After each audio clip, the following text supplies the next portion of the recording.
ഇന്ന് തന്നെ ഡൗൺലോഡ് ചെയ്യൂ. കാണൂ നിങ്ങളുടെ ഫേവറേറ്റ് ഷോസ്. അച്ഛനമ്മയും സംസാരിക്കുമ്പോ എല്ലാരും സമ്മതിക്കുമായിരിക്കോ? കൽപ്പനയിച്ച് എന്തെങ്കിലുമൊക്കെ തർക്കങ്ങൾ ഉണ്ടാക്കും. ബാക്കി എല്ലാവർക്കും ഇഷ്ടായിരിക്കും. അമ്മയുടെ കാര്യമാണ് സംശയം. വേണ്ട മോളെ, അമ്മയെ ബുദ്ധിമുട്ടിക്കണ്ട.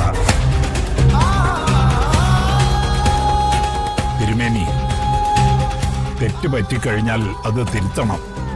അതാണ് അതിന്റെ കീഴ്വഴക്കം.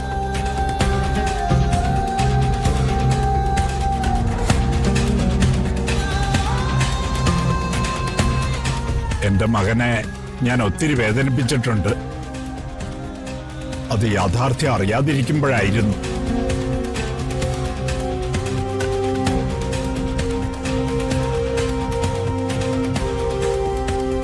പക്ഷേ എല്ലാറ്റിൽ നിന്നും കുറ്റവിമുക്തരായിരിക്കുന്ന ഇവരെ ഇനി അകറ്റി നിർത്താൻ പറ്റില്ല. എല്ലാം ചടങ്ങ് പോലെ നടക്കട്ടെ.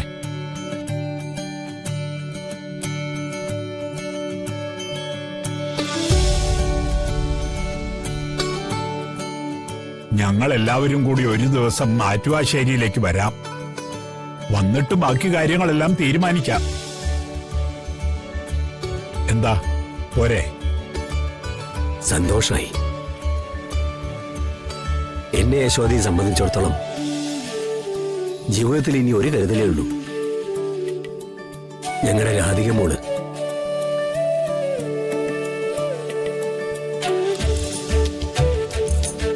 അവളെങ്കിലും സുരക്ഷിതായിരിക്കണം.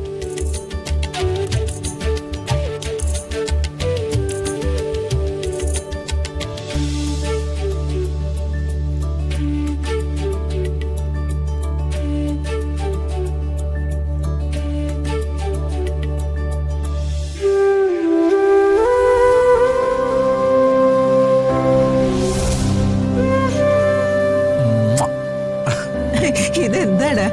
അതോ സന്തോഷം സഹിക്കാൻ പറ്റാഞ്ഞിട്ട്. അതെ, മുത്തശ്ശിക്ക് ഞാനൊരു പ്രസന്റ് വാങ്ങി തരുന്നുണ്ട്. അത് കല്യാണം കഴിഞ്ഞിട്ട്. എന്നിട്ട് ഞാൻ രാധികയും കൂടി ഒന്നിച്ചതങ്ങ് കയ്യിൽ വെച്ച് തരും. ഒരുപാട് വിഷമങ്ങളൊക്കെ മനസ്സിലിട്ട് നടന്നിട്ട് വല്ലപ്പോഴും മനസ്സറിഞ്ഞ് സന്തോഷിക്കാനുള്ള ഒരു കാര്യം വരുന്നത്. കഴിഞ്ഞ കുറെ കാലത്തിനിടയ്ക്ക് നിന്റെ മുത്തശ്ശി ഏറ്റവും കൂടുതൽ സന്തോഷിക്കുന്ന ദിവസമെന്ന് അറിയോ? എനിക്കറിയാം മുത്തശ്ശി. എന്തായാലും ഈ സന്തോഷം എനിക്ക് രാധികയെ ഒന്ന് വിളിച്ചു അറിയിക്കണമെന്നുണ്ട്. ഞാനൊന്ന് വിളിച്ചോട്ടെ അയാളെ? വേണ്ട, വിളിക്കണ്ട. അതെന്ത്? എടാ, ഇത്തരം സന്തോഷങ്ങള് ഫോണിൽ കൂടി അല്ല പറയേണ്ടത്. അവയുടെ അടുത്ത് ചെന്ന് മുഖത്ത് നോക്കി പറയണം. വേണ്ടേ? സത്യത്തില് അങ്ങനെയൊക്കെയാ വേണ്ടത്. അപ്പോ അയാളുടെ എക്സ്പ്രഷനൊക്കെ കൃത്യമായിട്ട് അറിയാൻ പറ്റും. പക്ഷേ ഞാനിപ്പോ എങ്ങനെ പോവും? ഞാൻ പോയാ അതിന് പുറകെ അയാളുടെ അച്ഛനും അമ്മയും അങ്ങോട്ട് വരും. കണ്ടാ പ്രശ്നം ഉണ്ടായിട്ടൊന്നും അല്ല, എന്നാലും അത് ശരിയല്ല. ഓ, എത്ര പെട്ടെന്നാ എന്റെ കുഞ്ഞു മര്യാദക്കാരനായത്. എന്നാ ഒരു കാര്യം ചെയ്യ്, നീ വണ്ടി എടുത്തോണ്ട് പൊയ്ക്കോ. ദേവനാരായണന് യശോദയും ഇവിടുന്ന് ഇറങ്ങാനൊന്ന് താമസം ഉണ്ടാക്കിയാ പോരെ? അത് ഞാൻ ഉണ്ടാക്കിക്കൊള്ളാം. സത്യം?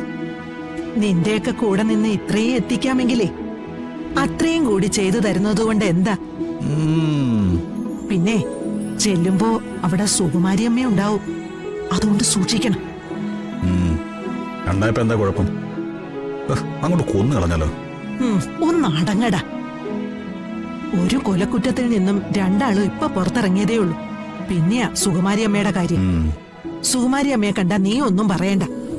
നിന്റെ പെണ്ണിനെ കൊണ്ട് പറയിപ്പിച്ചാ മതി. ഇത്തിരി ധൈര്യവും ചങ്കൂറ്റവും ഒക്കെ വരട്ടെ. അതില്ലാതെ പോയതുകൊണ്ടാ ഇവരൊക്കെ അതിന്റെ മേലെ കുതിര കയറുന്നത്.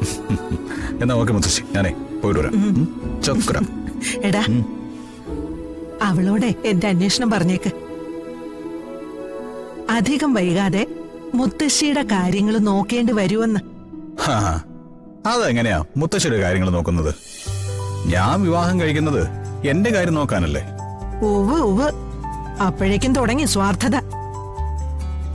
അങ്ങനെ എങ്ങാനും കാണിച്ചാലുണ്ടല്ലോ എന്റെ പൊന്നു മുത്തശ്ശിയെ നോക്കാൻ ഞങ്ങൾ രണ്ടുപേരും ഉണ്ടാവില്ലേ? ഇതുപോലെ മുതലിനെ വേറെ ആർക്കെങ്കിലും കിട്ടുമോ? ഇത്രയും മോഡേണായിട്ട് ചിന്തിക്കാൻ വേറെ ആർക്കാ പറ്റുക? അപ്പോഴേ ഞാൻ പോയിട്ട് വരട്ടെ ജയഭാരതി. എടാ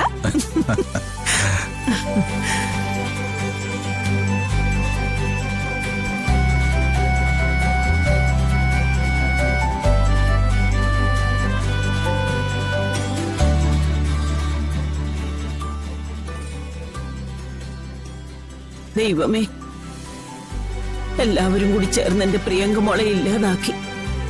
എന്നിട്ട് അവളുടെ സ്ഥാനത്ത് ഒരു അനാഥ പെണ്ണിനെ വാഴിക്കാൻ നോക്കുക. വരുണും രാധികയും തമ്മിലുള്ള വിവാഹം ഒരു കാരണവശാലും നടക്കരുത്.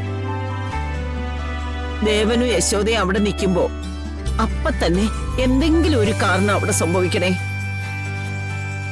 എന്റെ ഭഗവാനെ കാത്തോളണേ.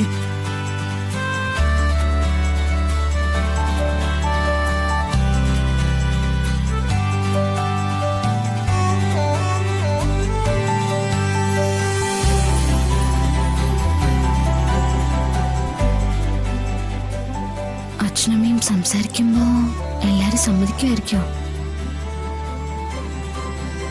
കൽപ്പനേച്ചി എന്തെങ്കിലുമൊക്കെ തർക്കങ്ങൾ ഉണ്ടാക്കും. ബാക്കി എല്ലാവർക്കും ഇഷ്ടായിരിക്കും.